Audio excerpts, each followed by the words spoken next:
بسم اللہ الرحمن الرحیم۔ کوٹ چھٹا سے منسلک بہت سے نام ہیں جو مشہور بھی ہیں، مگر مفاد پرستی سے دوری، انسانی خدمت، اعلیٰ قدروں سے محبت، علم دوستی، کتاب دوستی اور شرافت کا جب نام آئے گا تو سر فہرست سید فرحت نقوی کا نام آئے گا، جو آپ کوٹ چھٹا کے بڑے زمینداروں میں سے ایک ہیں۔ ان کی کتاب گزرے دنوں کی یاد شائع ہو چکی ہے۔ آئیں میں سوال کروں گا، ان کی کتاب کے شعر جواب دیں گے۔ آپ سن کر میرا چینل سبسکرائب کرتے رہیں۔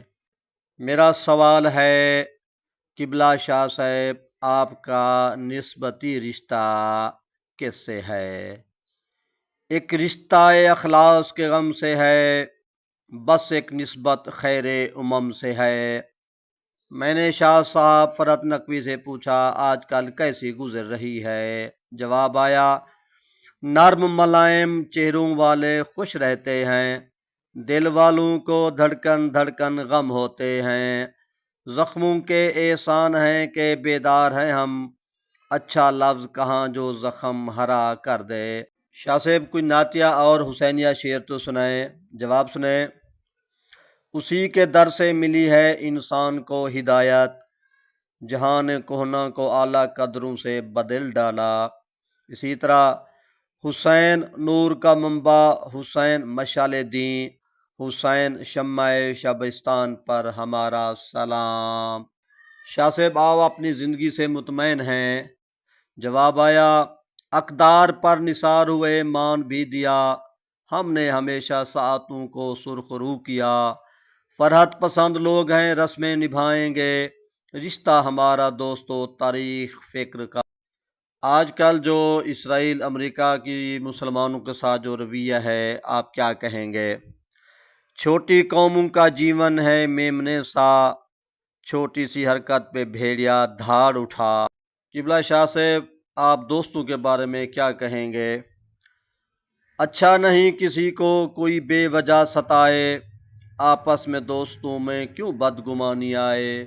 شاہ صاحب آپ سید ہیں، ہمیشہ نیکی کی بات کرتے ہیں، نصیحت کی بات کرتے ہیں، پیغام کی بات کرتے ہیں۔ ہمارے ناظرین کو، ہمارے سامعین کو کیا پیغام دیں گے؟ ایک راہ بند ہو تو کئی راہ زندگی کے، راہوں کو گھیر لیں کیوں مایوسیوں کے سائے۔ بڑھتی ہے بات آگے کسی پہلی بات سے، لیکن بھٹک نہ جانا راہ حیات سے۔ قبلہ شاہ صاحب کیا آپ موجودہ سیاسی اور سماجی اور ملکی صورتحال سے مطمئن ہیں؟ ان کا جواب آیا، اس دور خرابی میں تیرا لطف نہیں کم، ناکام ہیں بے ہمت و بیزار نہیں ہم۔ حوصلہ دینے والے سید فرحت نقوی ہمارا مان ہے، انہوں نے ہمیں ہماری ہمیشہ ہمت بندھائی ہے، بے سہاروں کو سہارا دیا ہے، حسینیت کا پیغام ہمیشہ ہمیشہ دیتے رہتے ہیں۔ کربلا کا جب نام آتا ہے، جب شام اور کوفہ کے درباروں کی بات ہوتی ہے تو ان کی آنکھوں سے آنسو ٹپکنے لگتے ہیں۔ یہ کہتے ہیں کہ لوگوں حسینیت کو سمجھو، علی کو سچا رہبر مان کے اس کی پیروی کرو۔ قبلہ شاہ صاحب نے ہمیشہ انقلاب کی بات کی ہے، اخلاقیات کی بات کی ہے، اعلیٰ افکار کی بات کی ہے، لوگوں کو جینے کا ڈھنگ بتایا ہے، ہر قسم کی غلامی سے منع کیا ہے۔ ہر اچھے کام میں، ہر اچھے فنکشن میں، ہر اچھے پروگرام میں آپ موجود ہوتے ہیں اور اعلیٰ پے کی تقاریر کرتے رہتے ہیں۔ والسلام۔